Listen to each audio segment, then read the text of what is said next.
I'm Caroline from Ohio and I'm 32 years old. I won't sugarcoat things, you see. My 36-year-old husband, Ryan, has already packed his things. And I don't know if he will return after I said something incredibly stupid. Dinner was the first step. Dinner, indeed, like, of all the topics for debate, isn't that right? As usual, Ryan was fatigued when he arrived home from work.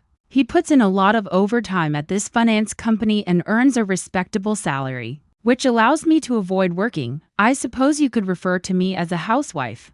But I've never been fond of the term. I don't consider myself to be a home goddess. Fashion, beauty, following trends, and other things that add some spice to life have always piqued my interest. Anyway, I didn't cook that night, so that's where the fight started. After a long day of binge-watching a true crime series and browsing TikTok, I was exhausted by 6 p.m. I thought, why not just order in?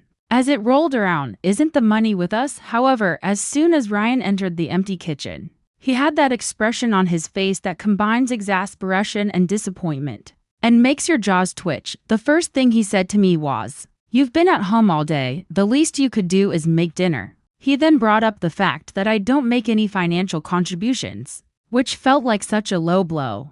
I mean, I sort of take care of the house, I keep it clean, but I'm not cleaning floors or anything. I also look good for him, which is what males desire, isn't it? An attractive, well-groomed wife. I lost my temper at that point. Maybe if you made as much money as Mark, I wouldn't have to worry about cooking every night, I blurted out, not really sure where it came from. My ex, Mark, said we could just go out to eat. Yes, I did say that, and as soon as I did, I noticed Ryan's face losing its color. He simply became really silent without yelling or anything. And to be honest, I was more afraid of that than I would have been of a shout. After standing there for a moment, seemingly taking in what I had said, he turned around and left the room. I thought he would calm down and we could discuss it later, so I didn't follow him. However, his suitcase was half packed on the bed when I went upstairs a few hours later. I made an effort to be calm, asking, "What are you doing? This isn't really the reason you're leaving, is it?" He didn't even glance at me, though, muttering something about how he couldn't believe he'd wasted years trying to make this marriage work. He simply continued packing. I became anxious at that point. He wouldn't accept it when I told him I didn't mean to offend and that I had just said something foolish out of frustration. "It's not just this one issue, Caroline," he replied. "It's crucial. Nothing I do for you is appreciated by you. You spend your money carelessly. You're putting Mark in my face because you don't take anything seriously." I'm done. I was at a loss for words. I wanted to yell at him for something. I was reacting, but I also felt bad about it. Not that I would ever tell him. Yes, I should have avoided bringing up Mark, but Ryan isn't flawless either. He's always so serious and work-oriented. Unless I've done something wrong, I feel like I'm invisible to him half the time. That night, he packed his bags, got into his car, and drove away. Where he went, I don't know. He hasn't texted or called, and I'm too obstinate to initiate contact. In addition, I'm not even sure what I would say. I apologize for equating you with my ex. That's not quite enough, is it? I'm sitting here in this large, peaceful home now, wondering if I made a mistake that can't be fixed. A part of me feels that he is to blame. I wouldn't have felt the need to say what I did if he had valued me more. Although I'm not yet ready to publicly acknowledge it, there is a part of me that understands I went too far. What are your thoughts? Is it better to let him stew for a while or try to repair this? After all, I'm not the only one responsible, am I? I sat on the couch most of the night after Ryan left, mentally reliving the battle. I'm not the weepy kind, so I wasn't crying or anything. However, I did feel a little queasy, as if I had pushed things too far this time. I still couldn't bring myself to call or text him, since he needed time to calm down. I assumed he would return by dawn. Although he had stormed out before, he never stayed long. I became nervous once I woke up and saw he hadn't returned home. It's more about what he might be thinking than about him leaving. Ryan overanalyzes everything, which is different from me. I was aware that he was most likely sitting somewhere reviewing every small thing I had ever said or done that had offended him, and I might be in trouble if he began to piece things together. By late afternoon, I was at my breaking point. He went directly to voicemail when I called him. I tried again, but it didn't work. He didn't even reply when I texted him. I sat there, looking at my phone, unsure whether to wait or send another text. I finally settled on a voice message. It sounded more intimate, as if he could sense my tone and understand that I wasn't attempting to create a quarrel. Ryan, can we just talk? I feel like this has gotten blown way out of proportion. I didn't mean what I said about Mark, you know. I don't like him, honestly. The only reason I ever stayed with him was because he had money. And even then, I couldn't stand him half the time. He was arrogant, selfish, and just an all-around bad person. I didn't say it to hurt you, it just came out wrong.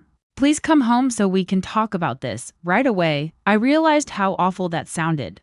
But you know, I was just trying to be honest. I reasoned that perhaps he would see the parallel wasn't so profound if he realized how little Mark meant to me. There was no answer for hours. Around 9 o'clock, Ryan finally responded to the SMS. It wasn't what I expected. Thanks for confirming what I've suspected for a while. While you just use people for what they can give you, I guess I'm no different. That one really got to me. I mean, what was I supposed to say to that? He wasn't entirely wrong, but it wasn't like I went into this marriage thinking, oh, here's someone I can take advantage of. I think. Or at least I love the life we've built together. What do I want? I want to make this right, Ryan. You're giving the impression that I don't care about you at all, which isn't the case, isn't it? He said in a calm but abrasive voice. You literally just admitted you used your ex for his money. How do I know you're not doing the same thing to me? I was surprised when he answered the phone again, because it's different. I yelled, you're nothing like Mark. He was a jerk who treated me like crap. You actually care about me, do I? He shot back. Because right now it feels like all I do is pay the bills and make your life easier while you sit around and complain that I don't make enough money. A part of me wanted to defend myself, to explain that I wasn't just sitting around all day, that I kept the house clean, that I made sure I looked good for him, and that I tried to make our life comfortable together, but I also knew that wasn't what he wanted to hear. Do you even hear yourself? I wasn't sure how to react to that. I'm sorry if I've made you feel unappreciated, I said at last, trying to maintain my composure. But you can't honestly think I'm only with you for your money, can't I? He asked. Because from where I'm standing, that's exactly how it looks. And if that's the case, then maybe I'm wasting my time here. That hurt, really hurt. I wanted to scream at him, to tell him that he was being unfair. But I knew in my heart that he was right. I had never considered myself to be a person who took advantage of others. But when I looked back at my relationships, I could not help but notice the pattern. Mark was wealthy, so I tolerated him despite his terrible behavior, and Ryan wasn't Mark. But I had been drawn to the stability he provided, but that didn't mean I didn't love him, did it? Ryan, please don't do this, I said, my voice cracking slightly. You're blowing this out of proportion. I made a mistake, okay? But that doesn't mean I don't love you. There was a long pause, and before I knew it, he said, I need some time to think. Caroline, don't call me again until I reach out. And then the call ended. Now I'm sitting here replaying our conversation in my head and wondering if I've completely screwed this up. I know I said some things I shouldn't have, but does that really make me the bad guy? It's not like Ryan's perfect either. He works all the time, barely pays attention to me, and then gets mad when I don't live up to his expectations. Is it so wrong to want more than just being a housewife? Ryan's silence over the next few days was unbearable. I went back and forth between being angry at him for leaving and feeling like I should apologize more. But I couldn't bring myself to call him again after what he'd said. I hate being ignored, and the fact that he was dragging this out was starting to mess with my head. By day 3, I was so worked up I decided to do something I knew I shouldn't. I drove to his office. I figured if he wasn't going to come home, he had to be somewhere, and I was sick of sitting around waiting for him to think. When I got there, I stayed in the car for a few minutes debating whether I should actually go inside. But the longer I sat there, the angrier I got, and before I knew it, I was walking into the lobby. The receptionist gave me a weird look when I asked for Ryan, but she didn't say anything and called up to his floor. A minute later, one of his co-workers came down, not Ryan, but some guy I'd only met once or twice at company parties. He looked uncomfortable as he told me Ryan wasn't there. Apparently, he'd taken a few personal days, which only made me more annoyed. He wasn't at work. He wasn't at home. Where was he? I got back in my car, fuming. Part of me wondered if he'd gone to stay with one of his friends, but Ryan isn't exactly the type to crash on someone's couch. He's too proud for that. Then a darker thought crossed my mind. What if he was staying with someone else, like a woman? I hated that my mind even went there.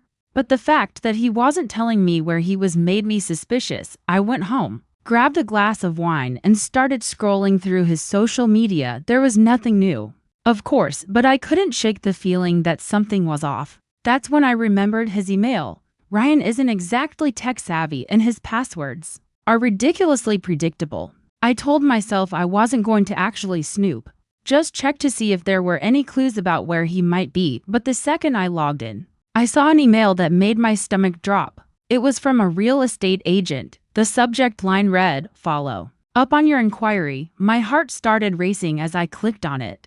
The email was short, just a confirmation of an appointment to tour an apartment later that week. An apartment, not a house, not something for the two of us, just him. I felt like the ground had shifted under me. Was he seriously looking for a place to live without even talking to me? The nerve. I grabbed my phone and called him, but of course, it went straight to voicemail again. This time, I left a message. "So what? You're apartment hunting now? Is this your big solution? Ryan, running away instead of dealing with our problems? Call me back." He didn't. Not that night and not the next day. I spent the whole day spiraling, trying to figure out what to do. Part of me wanted to drive straight to that real estate office and make a scene, but I knew that wouldn't help. Instead, the word echoed in my head like a siren. Who is she? How long has this been going on? I questioned. "Her name is Emily," Ryan said with a sigh, as if he was shocked that I was even inquiring. Although we had been friends for some time, it wasn't until I understood this marriage was finished that things became serious. "Caroline. She does listen to me. She encourages me, and in contrast to you, never makes me feel inadequate. You think she's so perfect." That was supposed to be my move, not his. That's why I snapped, reaching for something to hurt him with. I felt like the ground was collapsing beneath me. This couldn't be happening. Ryan wasn't supposed to be the one to leave or find someone else. Simply wait. When she sees that you're not really a prize, she'll get weary of you too, as if I were a complete stranger. Ryan simply shook his head and said, "Caroline, I've already wasted too much time on you. I will no longer do this. Next week, the documents will be available. I'm leaving, but you may keep the house." He got up, picked up his coat, and left without turning around. The worst part was that I couldn't really blame him. I'd taken him for granted for years, pushing his buttons to see how far I could go. And I never imagined he'd actually leave, so now that he had, I wasn't sure what to do. Part of me wanted to fight for him, to prove that I could change. But another part of me knew it was too late. I sat there, staring at the empty chair across from me, feeling a mixture of anger, humiliation, and something I didn't want to name: regret. The divorce was quick. Ryan was efficient, as he was with everything else in his life. And within a month the papers were signed, the assets were divided, and I was officially on my own. He kept his promise about the house, which at the time I thought was a win, but now, sitting in this large empty space, it feels more like a reminder of everything I lost. I sat there for a long time, trying to figure out what to do next. But deep down I already knew the truth. Ryan was gone, and it was my fault. Emily was everything I wasn't: kind, encouraging, and probably annoyingly low maintenance. She wouldn't roll her eyes at him when he talked about work or complain about making dinner. The first few weeks after he moved out were the worst. I would sit in the living room at night and stare at my phone, hoping he would call or text to tell me he'd made a mistake, but he didn't.